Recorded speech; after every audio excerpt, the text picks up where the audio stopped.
Bismillahirrahmanirrahim. Assalamualaikum warahmatullahi wabarakatuh. Bertemu kembali dengan channel Pena Guru PAI. Bagaimana kabar kalian anak-anak sekalian? Semoga kalian selalu sehat walafiat, tidak kekurangan suatu apapun. Begitu juga dengan ayah, ibu, dan keluarga kalian.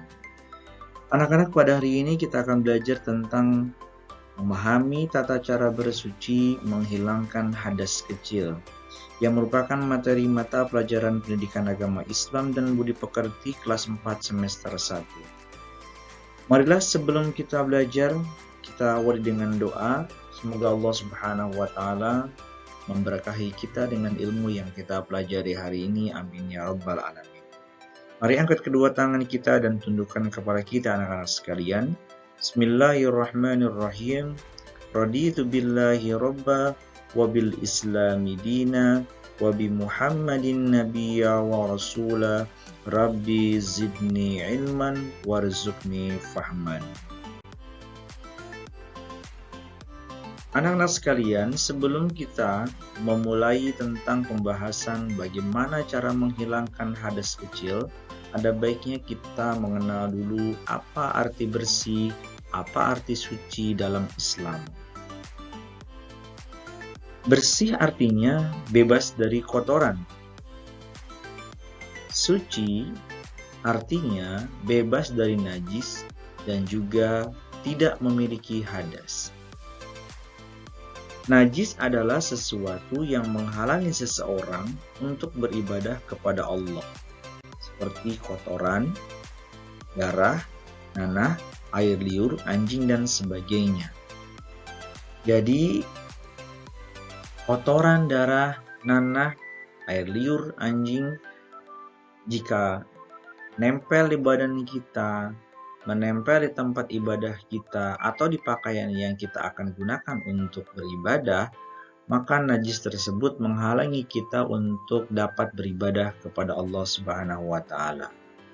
Jadi, bersih atau suci dalam Islam itu terbagi dalam dua perkara, yaitu bersih dari hadas dan juga bersih dari najis.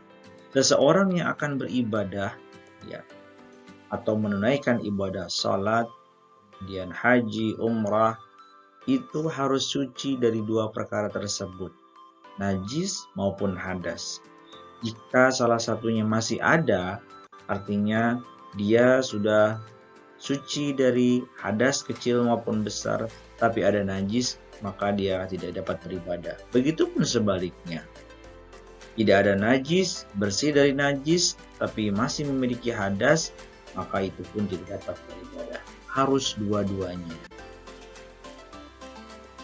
Hadas terbagi menjadi dua, yaitu hadas kecil, dan cara mensucikannya adalah dengan wudhu. Contoh atau jenis hadas kecil adalah apa?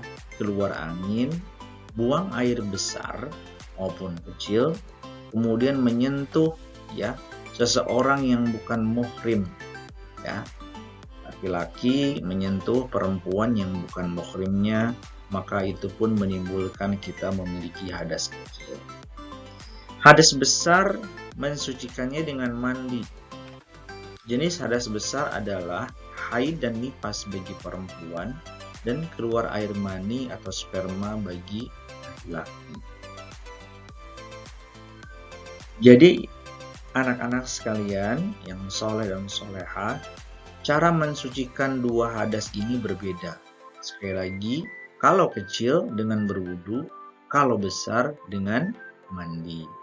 Tentunya mandinya berbeda ya dengan mandi kita sehari-hari.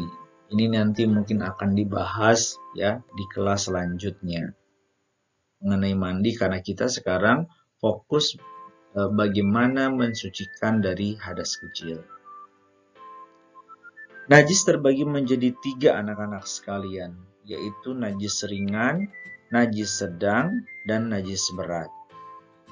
Bahasa Arabnya najis ringan disebut dengan mukhaffafah, najis sedang disebut dengan mutawassithah, Najis berat disebut dengan mughalladhah. Mukhafafah dan mutawassithah seringkali terbalik. Nah, kamu jangan bingung ya, Nak ya. Mutawassithah itu asal dari kata wasatah. Nah, ini sudah menjadi bahasa serapan dalam bahasa Indonesia. Orang yang mengadili di lapangan, ya, misalnya bermain bola, kemudian permainan apapun itu selalu ada wasit. Orang yang berdiri di tengah, dia tidak memihak salah satunya. Jadi wasit itu artinya di tengah-tengah atau yang sedang. Maka najis sedang disebut dengan mutawassithah. Jadi kamu jangan bingung ya. Mukhafafah atau mutawassithah nih yang sedang. Yang sedang pokoknya ingat wasit sepak bola. Ya. Itu mungkin salah satu cara untuk mengingat.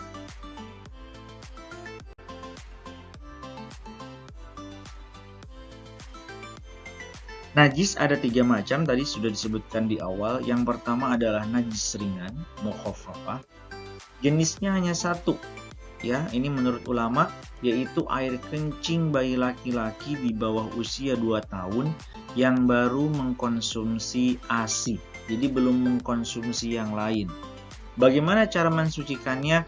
Cukup dengan memasukkan tangan kita ke air, kemudian kita cipratkan kepada pakaian atau sesuatu yang terkena najis ringan tersebut. Itu sudah cukup mensucikan.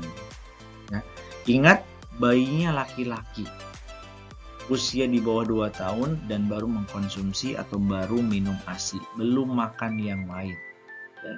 Belum minum susu kaleng, belum makan misalnya pisang dan lain sebagainya.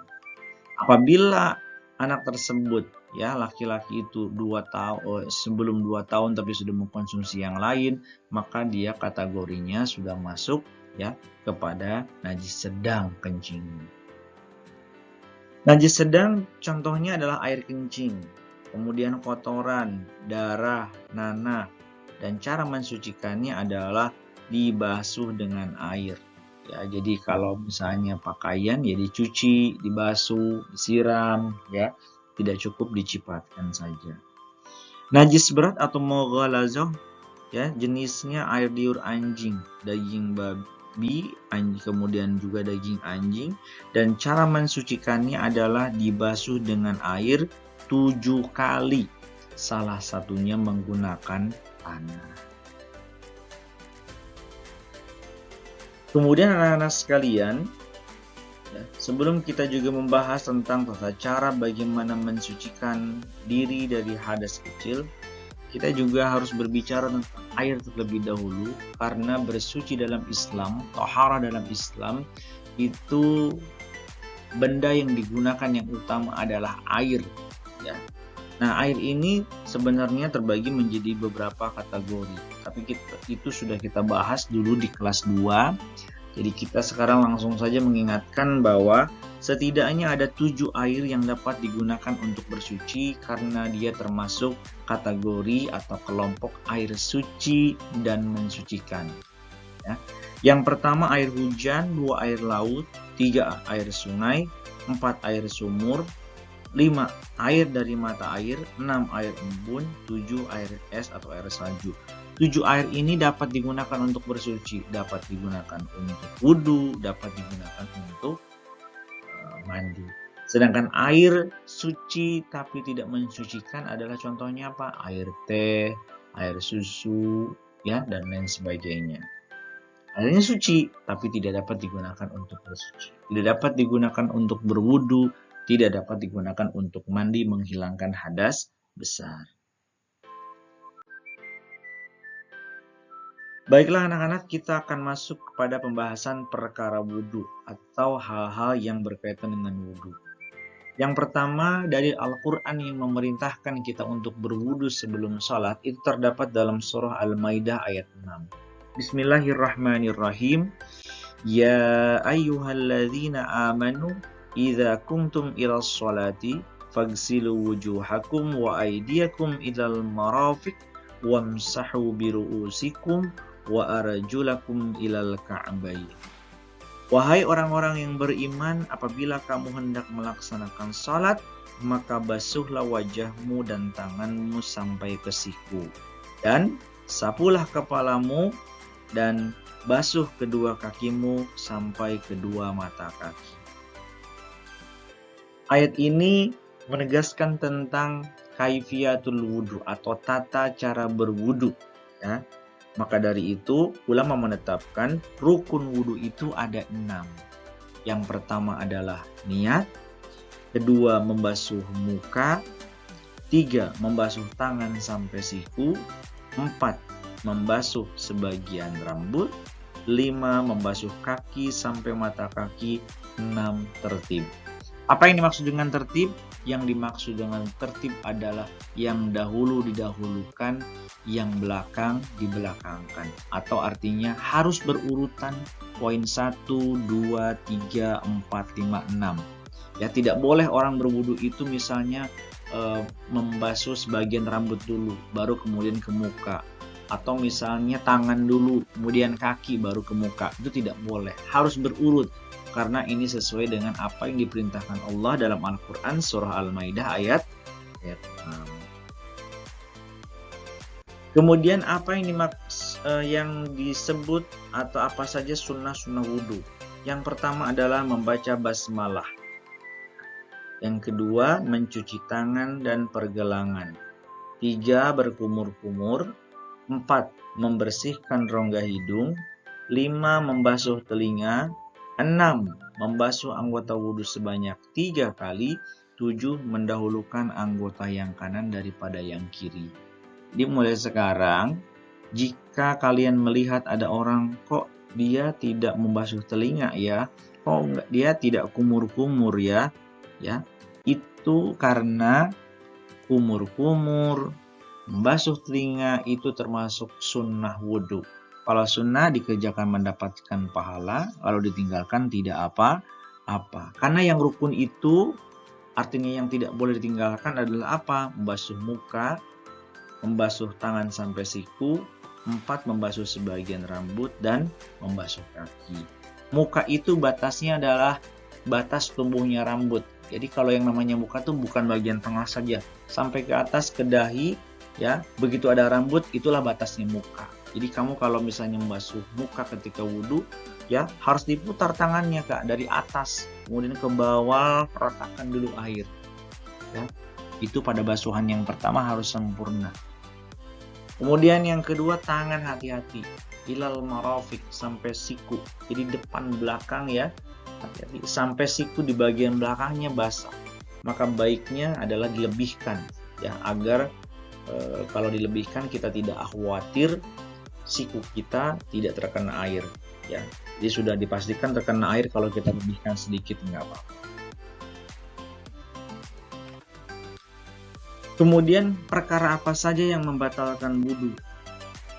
Yang pertama adalah keluar sesuatu dari kubul ataupun dubur. Ya, kubul itu bagian depan, ya, pipis, ya, atau kencing, dan dubur itu misalnya kentut atau buang air besar. Itu membuat kita berhadas kembali. Ya, jadi kalau ada seseorang yang sudah wudhu kemudian pipis, dia kentut, maka dia kembali memiliki hadas kecil. Untuk mensucikannya, ya wudhu lagi. Kemudian yang kedua, menyentuh kemaluan dengan telapak tangan, ya. Jadi kalian apabila sudah berwudu, kemudian mohon maaf kemaluannya gatal, digaruknya itu dengan punggung tangan, karena itu tidak membatalkan. Tapi kalau dengan telapak tangan, itu membatalkan. 3, bersentuhan dengan yang bukan muhrim. Ya. 4, hilang akal karena sebab gila, mabuk atau tertidur. Jadi kalau kalian tidur itu dianggap hilang akal. Maka orang yang sudah memiliki wudu kemudian tidur, ketika dia bangun dia harus berwudu kembali. Yang kelima adalah tidur duduk dengan posisi badan bersandar. Ya, jadi apabila kalian duduk kemudian kalian bersandar, maka itu kalian batal wudunya. Ya, jadi kalau kalian mau tidur yang dengan memiliki wudu agar tidak dianggap batal, maka kalian tidurnya adalah tidak bersandar. Kita membahas yang terakhir, yaitu perkara tayamum. Tayamum tayamum ini dapat kalian lakukan apabila kalian tidak mendapati air atau kalian memang sakit dan berbahaya jika air ini menyentuh salah satu anggota dari anggota wudhu. Ya, maka itu dibolehkan untuk tayamum. Dalil Al-Qur'annya adalah ada di surah An-Nisa ayat 43. A'udzubillahi minasyaitonirrajim. Bismillahirrahmanirrahim. Wa in kuntum marda aw 'ala safarin aw jaa'a ahadun minal gha'id aw lamastumun nisa fala tajidu ma'an fatayammamu sa'idan tayyiban famsahu biwujuhikum wa aydikum innallaha kana afuwan ghafura. Adapun jika kamu sakit atau sedang dalam perjalanan atau sehabis buang air atau kamu telah menyentuh perempuan sedangkan kamu tidak mendapati air, maka bertayamumlah kamu dengan debu yang baik. Usaplah wajahmu dan tanganmu dengan debu itu, sungguh Allah Maha Pemaaf, Maha Pengampun. Itu adalah dalil Al-Quran tentang tayamum. Rukun tayamum hanya ada 4. Yang pertama niat, yang kedua adalah mengusap wajah, 3 mengusap tangan sampai siku, 4 tertib. Kemudian apa saja sunnah tayamum? Yang pertama adalah membaca basmalah sebelum kalian bertayamum. Yang kedua mendahulukan anggota yang kanan. Dan yang ketiga menipiskan debu. Subhanallah ya, bagaimana Islam itu agama yang sangat luar biasa, bijaksana dan bersih. Ya, salah satu sunnah tayamum adalah menipiskan debu. Jadi jika debu itu banyak di tangan kita, kita boleh ditipiskan dengan cara membenturkan kedua punggung tangan. Ya, karena telapak tangan kan ada debunya. Ya, untuk ditipiskan, ya kedua punggung tangan diadukan, ya sehingga debu yang tebal itu akan berjatuhan dan hanya tersisa debu yang tipis untuk diusapkan ke wajah ataupun ke kedua tangan kita. Kemudian apa perbedaan tayamum dan wudhu? Ya, kalau dari sisi alatnya sudah jelas, tayamum menggunakan debu, wudhu dengan air. Tapi ada perbedaan ya yang harus kalian ketahui. Bersuci dengan wudhu, kita dapat melakukan sholat fardu berkali-kali, ya, sunnah maupun fardu, selama kita belum berhadas atau belum batal. Maksudnya adalah, kalau kalian punya wudhu untuk sholat maghrib, nah ketika kalian mau melaksanakan isya, kalian belum batal, kalian tidak usah wudhu lagi, langsung laksanakan sholat isya. Ya, sunnahnya, sholat fardunya. Tapi bersuci dengan tayamum, kita hanya dapat melakukan 1 kali sholat fardu. Jadi apabila seseorang melaksanakan tayamum kemudian sholat maghrib, begitu dia mau melaksanakan sholat isya, dia harus bertayamum kembali. Bagaimana dengan sholat sunnah? Kalau untuk sholat sunnah tidak ada kewajiban untuk bertayamum kembali. Jadi kalau kalian mau sunnah qobliyah, kemudian mau langsung sholat fardunya, itu silahkan 1 tayamum. Tapi untuk sholat fardu, kalian harus melakukan tayamum kembali. Itu adalah perbedaan ya, bersuci dengan tayamum dan bersuci dengan wudhu. Anak-anak, demikianlah pembelajaran hari ini. Semoga kalian dapat memahami penjelasan tentang materi wudhu dan tayamum, juga tentang perkara hadas dan najis. Mari kita tutup perjumpaan ini dengan membaca doa penutup majlis. Bismillahirrahmanirrahim. Subhanakallahumma wa bihamdika asyhadu an la ilaha illa anta astaghfiruka wa atubu ilaik. Terima kasih. Wassalamualaikum warahmatullahi wabarakatuh.